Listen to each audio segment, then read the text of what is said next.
Hello students, उम्मीद करता हूँ सभी लोग स्वस्थ होंगे। आज हम एक नए चैप्टर को पढ़ रहे हैं जो आपके सिलेबस के लिए तो बहुत इम्पोर्टेंट है ही, बाकी लोग और जो तैयारी कर रहे हैं कंपटीशन की उसके लिए बहुत इम्पोर्टेंट है।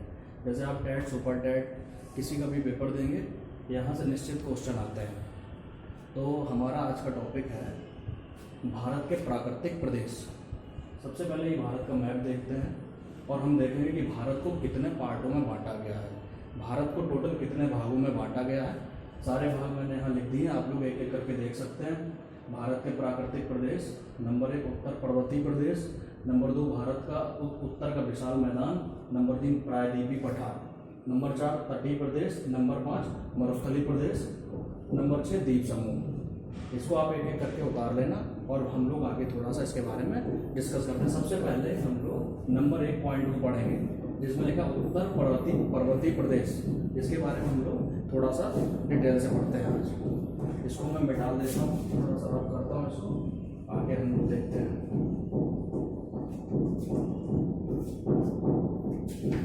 ये लिखा है उत्तरी पर्वतीय प्रदेश। तो सबसे पहले उत्तर में हमें देखना हमारा पर्वतीय प्रदेश कौन सा है। तो अगर हम भारत के मैप को देखेंगे तो सबसे पहले हमें दिखेगा उत्तर में हिमालय। तो आज स्टूडेंट्स हम हिमालय के बारे में पढ़ेंगे। हिमालय बहुत बड़ी पर्वत श्रृंखला है और अध्ययन की दृष्टि से इसको कितने पार्टों में डिवाइड किया गया है वो हम एक एक करके डिटेल से देखते हैं।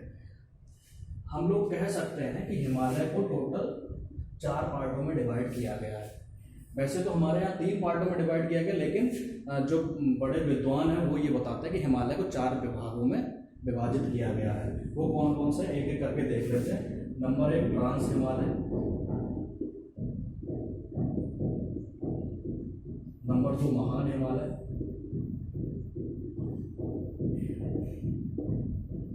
नंबर 3 मध्य हिमालय, नंबर 4 शिवालिक हिमालय।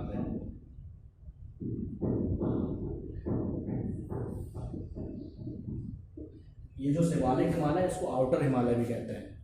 तो हम एक एक करके इनकी विशेषताएं जानते हैं और ये इनका विस्तार कहाँ से कहाँ तक है ये हम मैप बाय समझेंगे। हम अगर याद करेंगे तो हमें इतना अच्छा याद नहीं हो पाएगा।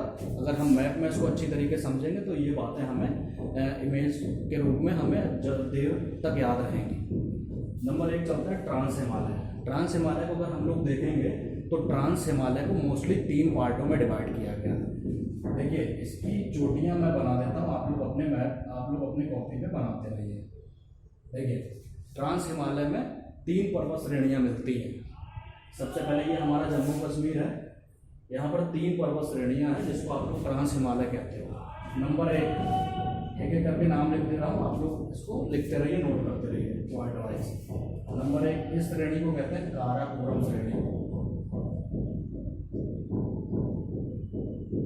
काराकोरम श्रेणी।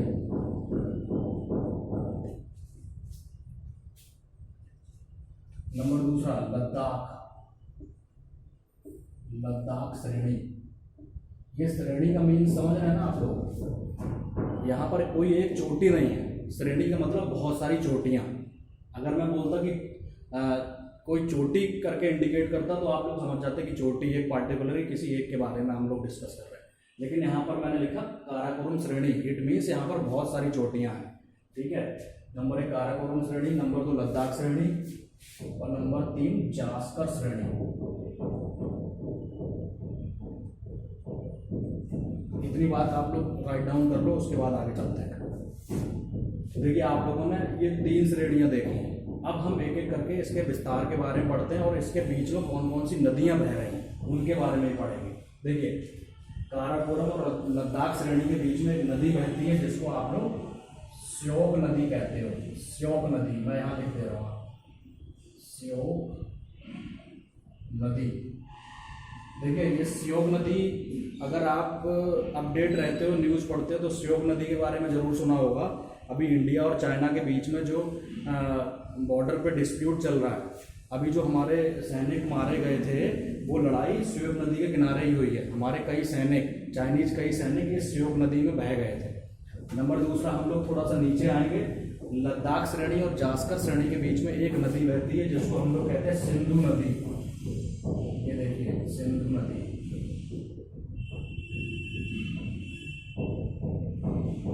आप लोग कह सकते हो श्योक नदी सिंधु नदी की सहायक नदी है, ठीक है ना। आप लोग ये श्रेणियां याद रखोगे, यहाँ से क्वेश्चन बन जाता है कभी कभी कि श्योक नदी किन किन पर्वत श्रेणियों के बीच में बहती है, सिंधु नदी किन श्रेणियों के बीच में बहती है। ये आप राइट डाउन कर लीजिए, फिर उसके बाद आगे चलते हैं हम लोग, ठीक है। इसको हमने नाम दिया ट्रांस हिमालय। ट्रांस हिमालय का मतलब, ट्रांस का मतलब पार। यहाँ पर हम अपने यहाँ हिमालय को 3 श्रेणियों में बांटते हैं। अब ये जो हिमालय ऊपर है, ये इसकी श्रेणियां ऊपर चाइना तक भी फैली हैं, तिब्बत तक भी फैली हैं, इसलिए हमने इसको नाम दे दिया ट्रांस हिमालय। अब हम नीचे आते हैं तो सबसे पहला हम लोग जो पॉइंट पढ़ रहे हैं वो महान हिमालय। अगर आप महान हिमालय को देखोगे तो किस तरीके से डिवाइड किया गया इसको, देखिए ये यहाँ से लेके और लास्ट में अरुणाचल प्रदेश तक है, जम्मू कश्मीर से लेके अरुणाचल प्रदेश तक महान हिमालय। एक एक करके याद रखिए महान हिमालय, और इसकी थोड़ी थोड़ी विशेषता मैं बता रहा हूँ, आप लोग राइट डाउन करते रहिए। देखिए महान हिमालय की सबसे बड़ी विशेषता ये है कि विश्व में जितनी भी सर्वोच्च चोटियां हैं वो सब महान हिमालय में ही मिलती हैं। वो सारी चोटियां किस में मिलती हैं? महान हिमालय में ही मिलती हैं। अगर एग्जाम्पल के लिए आप लोग देखें तो विश्व की सबसे ऊंची चोटी कौन सी है? Mount Everest. माउंट एवरेस्ट कहाँ पर है? महान हिमालय। मैं इंडिकेट कर रहा हूँ, आप लोग देखते रहिए। देखिए ये यहाँ पर बहुत सारी चोटियां हैं, एक एक करके मैं लिख रहा हूँ। ये सब नेपाल में है। ये इसका अधिकतर विस्तार जो है, महान हिमालय का अधिकतर विस्तार नेपाल में है। अब इसकी चोटियां देख लेते हैं। सबसे पहले यहाँ पर एक कंचनजंगा चोटी है। देखिए क्रम से लिखिए, कभी कभी क्रम परीक्षाओं में पूछने को आ जाता है, बाकी आप अपने मन में याद करते रहिए। नंबर 1 यहाँ पर लिखिए कंचनजंगा। नंबर 2 लिखिए माउंट एवरेस्ट। नंबर 3 लिखिए मकालू। नंबर 4 लिखिए मसालू। ये बहुत ऊंची चोटियां हैं और महान हिमालय की सबसे बड़ी खासियत यही है कि यहाँ पर विश्व की सबसे ऊंची चोटियां मिलती हैं, इसीलिए हमने इसको ग्रेट हिमालय नाम दिया, महान हिमालय। इसको आप लोग याद रखना। और ये जो क्रम लिखवा रहा हूँ इसको अच्छी तरीके से याद कर लेना। सबसे पहले कंचनजंगा, उसके बाद माउंट एवरेस्ट, मकालू, मसालू। ये सारी चोटियां कहाँ पड़ती हैं? नेपाल में पड़ती हैं। अब देखिए इससे हम नीचे आएंगे तो हमें एक नई पर्वत श्रेणी मिलेगी जिसको हिमालय को हमने मध्य हिमालय में बांटा है। वो उस पर्वत श्रेणी को भी हम लोग देख लेते हैं यहाँ से लेकर, और ये है मध्य हिमालय पर्वत श्रेणी। अब हमने इसको कैसे डिवाइड किया इसको देख लीजिए थोड़ा सा। देखिए ये ग्रेट हिमालय है, यहाँ पर चोटियाँ बहुत बहुत ऊंची हैं, तो हम लोग यहाँ पर बहुत ही मुश्किल से जा पाते हैं। ट्रैकिंग करने वाले लोग जाते हैं। यहाँ पर आवास नहीं है, लोग रहते नहीं हैं, क्योंकि परिस्थितियाँ बहुत कठिन है, बहुत ज़्यादा ठंड पड़ती है, बर्फ़ से ढकी हुई चोटियाँ रहती हैं, इसीलिए इसको हिमाद्री नाम से भी जाना जाता है। ठीक है ना। अगर आपसे पेपर में कोई पूछता है कि महान हिमालय को किस नाम से जानते हैं, तो आप बोल देना हिमाद्री नाम से जानते हैं। नंबर दूसरा हम लोग आते हैं मध्य हिमालय। मध्य हिमालय को जब हम देखेंगे तो जितने भी टूरिस्ट प्लेस हैं वो सारे मध्य हिमालय में ही स्थित है। एग्जाम्पल के लिए आप लोग देख लो, एक पीर पंजाल श्रेणी है। देखिए ये जम्मू कश्मीर है, ये J&K है, ठीक है ना। यहाँ पर एक पीर पंजाल श्रेणी, ये जम्मू कश्मीर है, यहाँ पर पीर पंजाल श्रेणी है, मध्य हिमालय में पड़ता है। उसके आगे हम लोग यहाँ पर पढ़ेंगे, यहाँ पर हिमाचल प्रदेश एक स्टेट है, हिमाचल प्रदेश में पढ़ेंगे तो यहाँ पर एक धौलाधर श्रेणी है, धौलाधर। सब टूरिस्ट प्लेस है, यहाँ पर आप लोग सभी लोग घूमने जाते हो। आगे बढ़ेंगे, उत्तराखंड पड़ेगा। उत्तराखंड में पर्वत श्रेणी है जिसको मंसूरी के नाम से जानते हैं। ठीक है, ये बहुत इंपॉर्टेंट टूरिस्ट प्लेस है, इसको आप लोग ध्यान रखेंगे, ये हमारे लिए बहुत इंपॉर्टेंट है। परीक्षा में डायरेक्ट पूछ लेता है कि धौलाधर पर्वत श्रेणी कहाँ पर स्थित है, आप लोग बता दोगे कि हिमाचल प्रदेश में स्थित है।